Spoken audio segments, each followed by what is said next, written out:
Lyon, justement, où nous allons retrouver notre invité pour parler de l'orgue du sanctuaire Saint-Bonaventure. Vitamine C, l'actualité des chrétiens et les chrétiens qui font l'actualité. Dans quelques jours, il ne sera bientôt plus possible d'entendre le son de l'orgue de l'église Saint-Bonaventure dans le centre de Lyon, au Cordelier, car l'instrument va tout simplement être restauré. Un projet porté par l'association pour l'orgue de Saint-Bonaventure, dont nous recevons aujourd'hui le président. Bonjour Denis Léonard. Bonjour. Merci d'être avec nous aujourd'hui. Alors, c'est une restauration de cet orgue qui a mis beaucoup de temps à se faire. Votre association, elle existe depuis 2000, si je me trompe pas. Mais ça y est, cet instrument va pouvoir enfin être restauré. Vous parlez d'un instrument exceptionnel, dans quelle mesure ? Alors, il est exceptionnel à de nombreux titres. Juste un tout petit rappel historique, le premier orgue à Saint-Bonaventure date de 1517. Nous fêtons donc la 501e année de présence d'un orgue dans le sanctuaire ou église des Cordeliers. Il est tout à fait exceptionnel parce que depuis sa création en 1848, environ 46-48, il a été très peu modifié sur le plan de la sonorité. Et nous avons une chance absolument exceptionnelle d'avoir un orgue très proche des sonorités dites néoclassiques du milieu du 19e siècle. Et les différents facteurs d'orgue qui sont intervenus depuis cette date-là ont été très respectueux de l'origine du son. Et nous avons donc la possibilité maintenant, après plusieurs décennies, n'ayons pas peur des mots, d'incurie, d'absence de soins, au sens étymologique du terme, après pas mal d'années, nous avons la chance de pouvoir enfin avoir une vraie restauration complète de cet instrument qui a des dimensions tout à fait exceptionnelles. Alors oui, parce que vous parlez de l'acoustique qui est exceptionnelle, mais aussi c'est un très grand orgue, 66 jeux, 3 claviers, c'est quelque chose qui n'est pas commun. Pas du tout commun, c'est de très loin dans la région Auvergne-Rhône-Alpes le plus important, mais la quantité ne fait pas forcément la qualité. Et là, nous avons une chance exceptionnelle d'avoir les deux facteurs qui sont réunis, en sachant que un des principaux acteurs de cet orgue, de cette facture d'orgue, est Joseph Merklin, dont la manufacture a été très célèbre pendant des années et qui a équipé un très grand nombre d'orgues dans la région lyonnaise dans les années 1840 et après 1900. Encore un chiffre, 4200 tuyaux pour se rendre compte de l'étendue de cet orgue. C'était vraiment un enjeu de survie, j'allais dire, cette restauration-là ? Oui, un enjeu de survie complètement, avec un tout petit détail à propos des jeux, des 4200 tuyaux.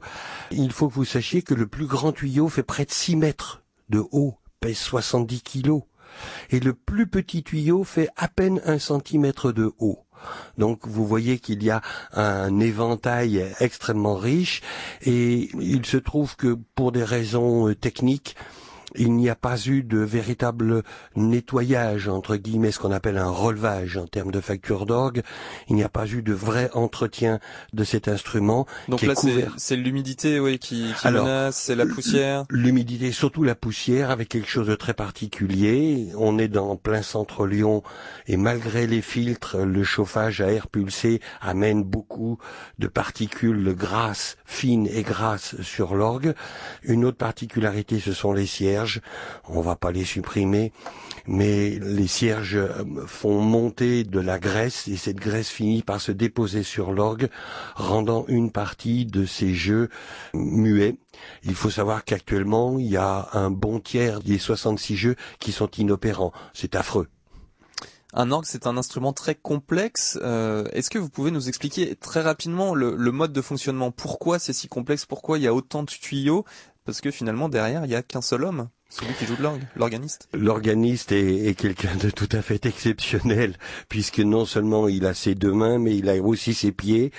Et en plus de cela, il a tout un tas de petites touches qui lui permettent d'appeler des sonorités différentes, une palette sonore qui, dans le cas de Saint-Bonaventure, est tout à fait exceptionnel. L'orgue, c'est tout simplement de l'air, c'est du vent qui provient de soufflets, et ces soufflets envoient de l'air dans un réceptacle qu'on appelle un sommier. Là, l'air est sous pression, et en appuyant sur la touche, on va ouvrir une soupape qui va faire parler un seul tuyau ou un groupe de tuyaux. C'est ce qu'on appelle la registration.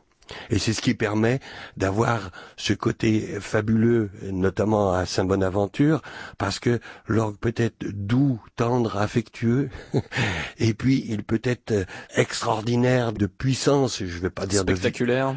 C'est très très spectaculaire, notamment ce qu'on appelle les anches, les trompettes, les clairons, comme son nom l'indique, ce sont des instruments qui donnent fort, et on a toute la palette, et c'est ça qui est assez exceptionnel, qui est unique à Lyon. Il n'y a pas un seul orgue comparable à Lyon. La restauration de cet orgue de Saint-Bonaventure, elle va durer environ 2 ans. Et il y a une personne clé, on l'a évoqué rapidement dans vos propos, c'est le facteur d'orgue. Est-ce que vous pouvez nous expliquer un peu son métier? Alors d'abord vous dire une chose, vous dites 2 ans, Dieu vous écoute, parce que il y a un très beau projet de restauration de l'intérieur du sanctuaire. Plus global. Et voilà, et on ne sait pas quand est-ce qu'il commencera, et encore moins quand est-ce qu'il terminera. Or, il n'est pas question de réinstaller un orgue en cours de travaux. Alors au niveau du facteur d'orgue, vous avez parfaitement raison, on a une chance extraordinaire à Lyon de bénéficier de la présence de Michel Jurine, dont la manufacture d'orgue se trouve à Rontalon, un petit village perché sur les flancs du Mont du Lyonnais. Michel Jurine est Grand Prix d'orgue de Lyon, c'est donc un musicien, il est docteur en musicologie et il est l'auteur d'une thèse fabuleuse de 900 pages sur Joseph Merklin, qui a été un des acteurs essentiels. Et donc, Michel Jurine a cette tradition de respect du son des anciens, et on lui fait pleine confiance pour nous redonner un instrument tout neuf, tout beau. Une dernière question concernant le financement. J'imagine qu'un instrument pareil, ça coûte cher à restaurer. Où est-ce que vous en êtes dans le plan de financement? C'est dommage qu'on puisse pas me voir parce que je ferme les yeux. Oui, vous avez parfaitement raison. Il y a eu des devis qui ont été faits par la mairie de Lyon il y a un certain nombre d'années. Là, je ne vais pas rentrer dans les détails, bien entendu, il y a un accord entre la mairie de Lyon et le diocèse qui fait un énorme effort, qui a compris la valeur patrimoniale exceptionnelle de cet instrument, et le montant du devis est de 350 000 €. Grâce à 18 ans de travail de mes prédécesseurs à notre association, auquel je rends un vibrant hommage, nous avons à peu près 100 000 € de réserve. Donc notre objectif est d'arriver à participer à hauteur d'un tiers de la restauration. Il nous manque encore 40 000 €, mais on va y arriver, Et donc, si vous voulez écouter pour une dernière fois cet orgue fabuleux de Saint-Bonaventure, eh bien, ce sera un concert le dimanche 4 mars à l'église des Cordeliers, donc au sanctuaire Saint-Bonaventure, dimanche 4 mars à 17h avec Gabriel Marguerry, qui est l'organiste titulaire aujourd'hui. Ça s'appelle Ultime concert avant un sommeil réparateur ou la retombée des soufflets. Au programme, Couperin, Bach ou encore Saint-Saëns. Merci. C'est moi qui vous remercie. Denis Léonard d'avoir été notre invité. Et on donnera toutes les informations avec le podcast de cette interview pour éventuellement participer financièrement à cette restauration.